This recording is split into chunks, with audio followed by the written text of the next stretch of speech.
Estimados televidentes, vamos a hablar ahora sobre el tema tan esperado que es el tema del mundo árabe, las revueltas que hay en el mundo árabe y sus consecuencias. Todo empezó en Túnez, un país, un pequeño estado mediterráneo, escasamente 2 veces más grande que Panamá. Puede tener unos 180.000 kilómetros cuadrados, creo, más o menos, pero 10 millones de habitantes. Es un país donde muy hermoso, era la antigua Cartago de Aníbal, del combatiente Aníbal que desafió el Imperio Romano. Y es un país, un pequeño país mediterráneo, muy cerca de Italia, tanto así que fue colonia de Italia durante buen tiempo, al igual que lo fue Libia y lo fue Etiopía también.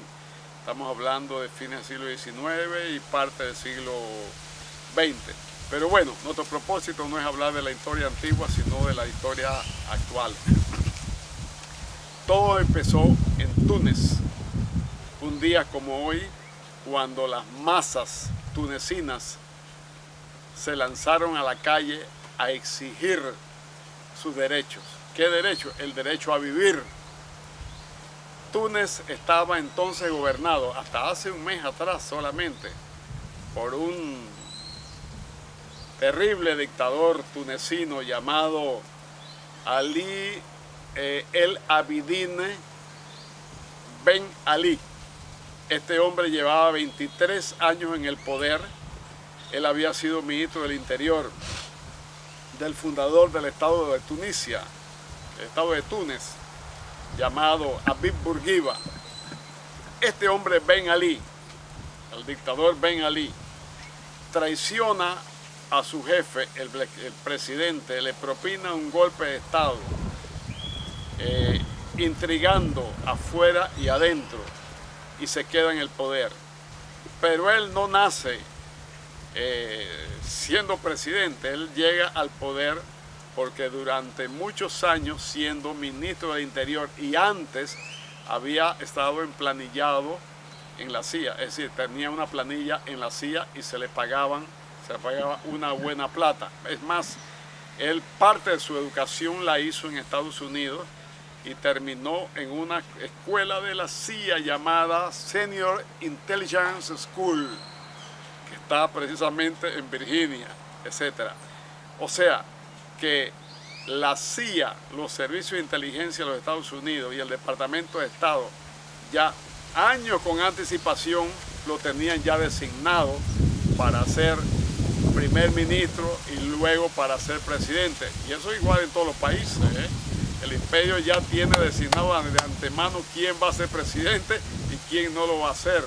Quién va a ser ministro de Relaciones Exteriores y quién no lo va a hacer. ¿Para qué? Para servir a sus intereses. Ben Ali se dedica pues a servir los intereses del imperio. ¿Y en qué consiste estos intereses del imperio? Pues bien, la economía estatizada, la economía que era estatal en los tiempos de Habib Bourguiba fue desmontada completamente y privatizada.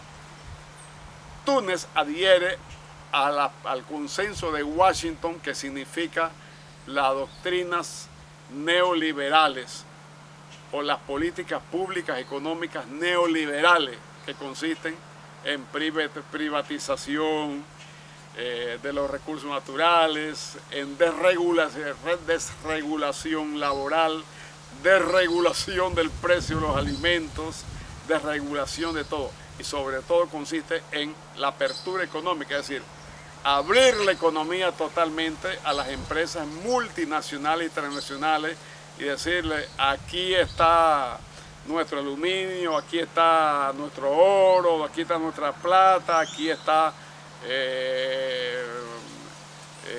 nuestros metales, etcétera. Tómenlo, hagan lo que quieran, nos pagan un porcentaje de allí al Estado o al gobierno, etcétera, y de ahí se roban, desde luego, los presidentes y los ministros roban, muerden de allí un porcentaje para ellos y su familia, etcétera. Bueno, en el caso de Ben Ali, él privatizó todo y entregó la economía de Túnez a los Estados Unidos, pero de una manera tan repugnante, tan indignante, tan increíble, que prácticamente no había empresa en Túnez que no fuese francesa, italiana o norteamericana. Ben Ali era un hombre tan corrupto que le decían Mr. 23%. ¿Por qué? Porque el hombre exigía que se le pagase 23% de las utilidades netas de cualquier empresa o de cualquier inversión corporativa, personal o individual que se hiciese en ese país. Y como Túnez era un excelente país para hacer negocios por sus puertos tan estratégicos, por estar ahí al lado de Europa, del otro lado del charco del Mediterráneo, y por tener los norteamericanos importantes intereses allí, pues le pagaban un 23%. 23% que compartía con una esposa corruptísima y corruptora llamada Leila, ex peluquera, hermosa, bella mujer ex peluquera, que había ganado hasta un certamen de belleza, etcétera, etcétera. Ben Ali, pues, y su familia se dedican a robar, a depredar, a secuestrar la riqueza popular durante 23 años. Como dice el dicho, no hay mal que dure 100 años ni cuerpo que lo resista, creo que dice el dicho panameño. Pues a los 23 años de dictadura oprobiosa, apoyada sobre una maquinaria policial y sobre la policía secreta y sobre un régimen ignominioso, el pueblo se harta. ¿Por qué? Porque se llegaron a extremos increíbles. Mire usted, Túnez, siendo un pequeño país, tenía nada más ni nada menos que un 15 o un 16% de desempleados, más o menos. ¿Ya? 15 o 16%, que es algo enorme y que no lo soporta ningún pueblo. Pero además de eso, el pueblo de Túnez no tenía esperanza alguna de conseguir trabajo, razón por la cual la juventud, pues, estudiosa de ese país, tenía hasta 2 maestrías y un doctorado debajo del brazo por la calle buscando trabajo y tocando puertas. Eso jamás sirvió de nada, etcétera. Al contrario, vino una época hace un año atrás de una subida en flecha de los combustibles. Túnez no es un gran productor, produce algo de combustible, pero no es ni exportador, ni gran productor ni exportador. Pero vino una subida terrible de los combustibles, de los alimentos, de la medicina, de los bienes y servicios básicos, y sobre todo una escasez de vivienda y de alojamiento horrorosa, a tal punto que las nuevas generaciones sencillamente no tenían dónde vivir, ya no había ni más espacio de vivir en casa de los padres, de los abuelos, etc.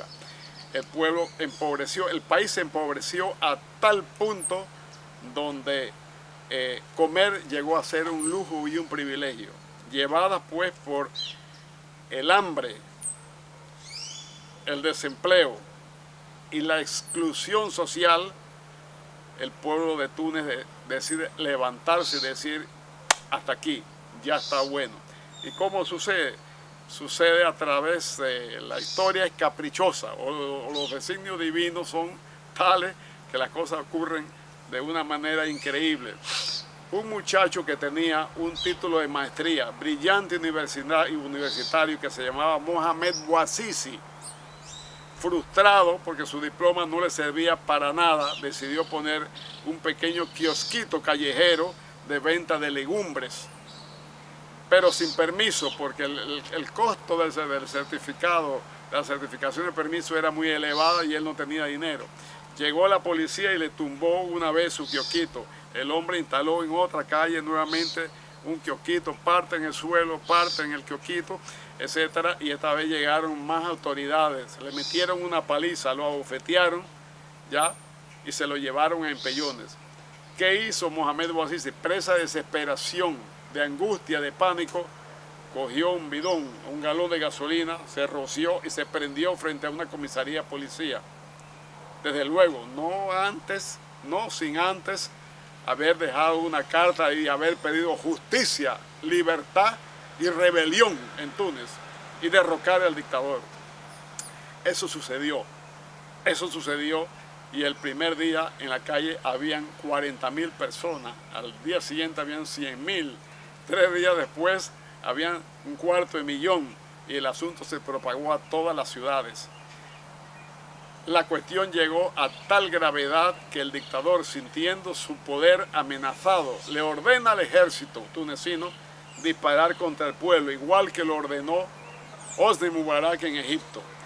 Pero el ejército, consciente de que si hacía una masacre, podía ser a la larga arrollado o superado por las masas populares, prefirió no hacerlo, por un lado. Y por otro lado, el ejército tenía un gran resentimiento contra Ben Ali, ya que los americanos habían creado un ejército paralelo, una fuerza especial paralela, cuyo efectivo y cuyo armamento era superior al propio ejército, y Ben Ali se apoyaba sobre esa fuerza para servir a sus amos, los Estados Unidos de América. De tal manera que a la hora en que la cosa se puso fea y el ejército salió a la calle a poner orden, cuando el ejército vio 500.000 de personas en la calle avanzar para encima, dijeron: no vamos a disparar, esta guerra no es nuestra, es una guerra de Ben Ali, que él ve a ver lo que hace. Ben Ali toma el teléfono a través de su primer ministro Muhammad Ghanouchi y ordena que los tanques disparen contra el pueblo. El comandante en jefe de la plaza militar le dice al primer ministro, no. Luego le dijo al presidente: señor presidente, no voy a dar la orden de disparar contra el pueblo, haga lo que quiera, destituyame si lo desea, pero aquí el ejército decide no hacerlo. Cambio y fuera, así fue el asunto. El pueblo, sabiendo que el ejército estaba más del lado del pueblo que del lado del régimen, se envalentonó, por supuesto. La gente tomó de asalto los tanques, pero no de manera agresiva, sino para poner flores. ¿Qué flores? Jazmines, por eso se llama la revolución de los jazmines. Le ponían jazmines a los soldados, las muchachas besaban a los soldados, le llevaban lo que en Panamá conocemos como la chicha, el refresco, la comida, esto y el otro, y para las finales parte del ejército salió confraternizando con el pueblo levantado en armas. Dada esa situación y dado que la policía y la fuerza de seguridad no tenían el poder tampoco para enfrentarse a los tanques del ejército, decidieron echar para atrás. La Comandancia General del Ejército le informa al presidente que no solamente no va a disparar, sino que un comité de ciudadanos que buscan un gobierno de transición le exigen salir del poder, destituir el gobierno, cambiar la constitución, hacer reformas políticas, pero sobre todo reformas económicas y sociales drásticas, y no se contentarán con menos de eso. Esa fue la gestión que hizo el ejército. Digo, señor, esto ya está perdido, usted no puede hacer más nada, y el ejército, el Estado Mayor General del Ejército le dice: hoy no vamos a disparar contra el pueblo, así que lo mejor que usted puede hacer es recoger maletas. Es entonces cuando el presidente Barack Obama, que era realmente el jefe del presidente Ben Ali y de Hosni Mubarak como el jefe de la mitad o más de los presidentes de este mundo, ese es el que manda y el que da órdenes de Washington a través del Departamento de Estado. Barack Obama llama al dictador Ben Ali y le dice: usted tiene que salir de la presidencia al término de la distancia. Hay una agitación muy grave, tenemos demasiados intereses allí creados, no podemos dar el lujo de que ahí surja una revolución radical, ya sea de tipo yihad islámica, de tipo Al Qaeda o ya sea una revolución de izquierda que confisque todo, nacionalice todo, y nuestros intereses y nuestras empresas se van entonces sencillamente pues al drenaje.